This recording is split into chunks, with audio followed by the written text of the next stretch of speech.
Tony. All things Tony J. Tony.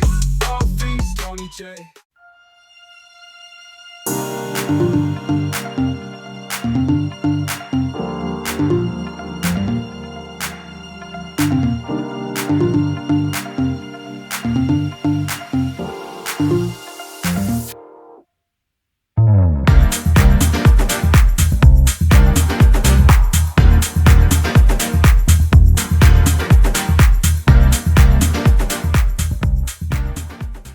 Well, welcome back to All Things Tony J, or welcome if it's the first time.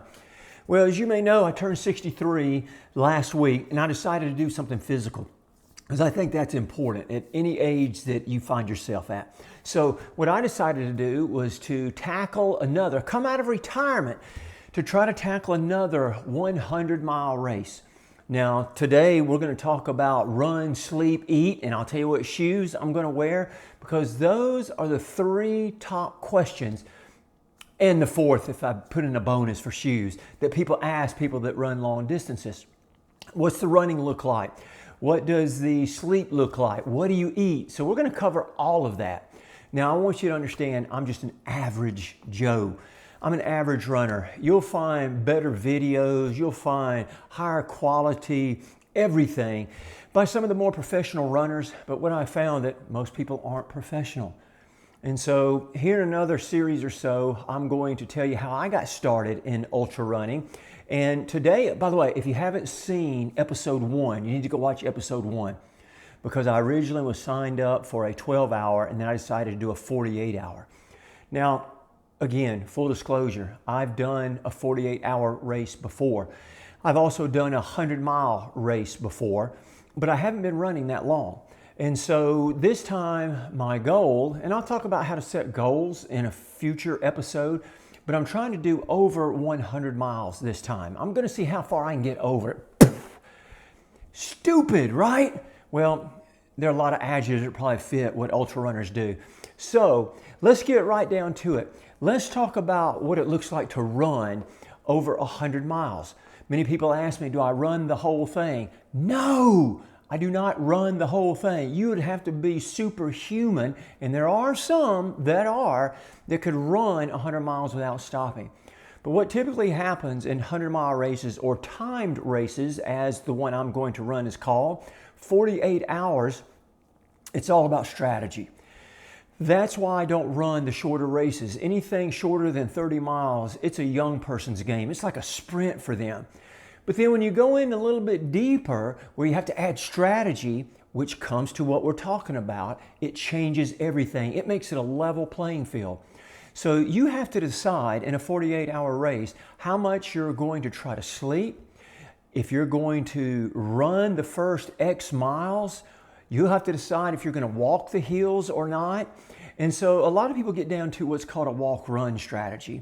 You will run a little bit, walk a little bit. But the key in whatever strategy you choose for a 48-hour race is all about consistency, starting off slow and keeping a solid game plan.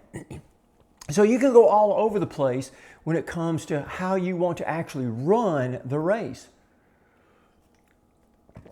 I love when people ask me, hey, Tony, do you walk any? And I tell them, yeah. And they say, oh, I thought it was a run. And I'm thinking, when's the last time you walked 100 miles?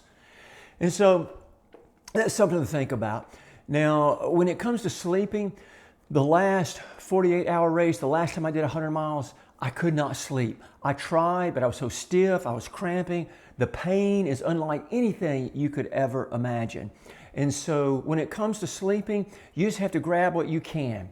Most people will say that, hey, 10 or 15-minute cat naps are the way to go. Some of the guys that were doing really well and ladies were doing well, they were sleeping a little bit longer. Again, strategy. So that's kind of how the race is run, if you will. That's kind of how people sleep. You kind of grab it when you can.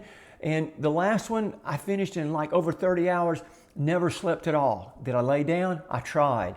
All a waste of time. So what about the food? That's one of the biggest problems when it comes to 48-hour races.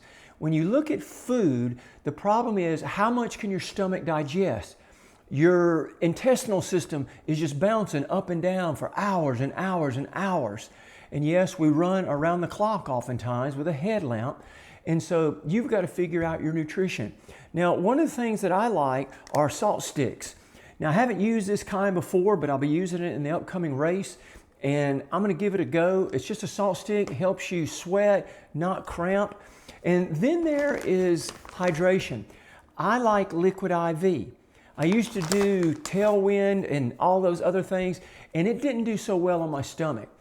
They have aid stations. You can get what you want to at the aid station, but sometimes I wonder if it's watered down, and so it's not exactly what you're looking for. So the beautiful thing about a timed race is that you go around a circle about a mile in length just as many times as you can in 48 hours. And so you can carry your own stuff and work the race however you want to. The other question that I get, kind of as a bonus question, because we've talked about running, sleeping, eating. By the way, they will have great food at this particular race that I'll be at.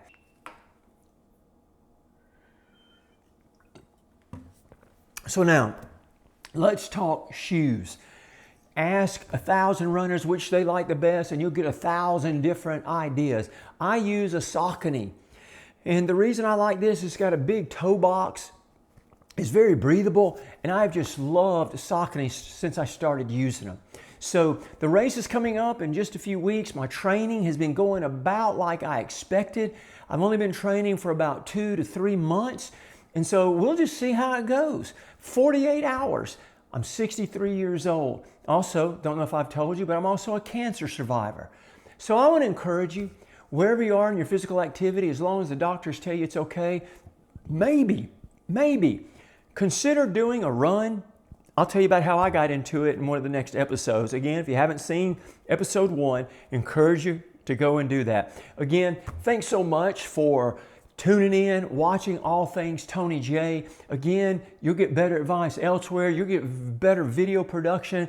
But if you're looking for the average person, then I want to encourage you to subscribe to this channel and hit those notifications. So until the next episode, get out and do something physical.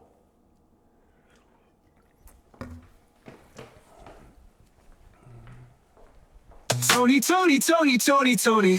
All things Tony J. Tony, Tony, Tony, Tony. All things Tony J.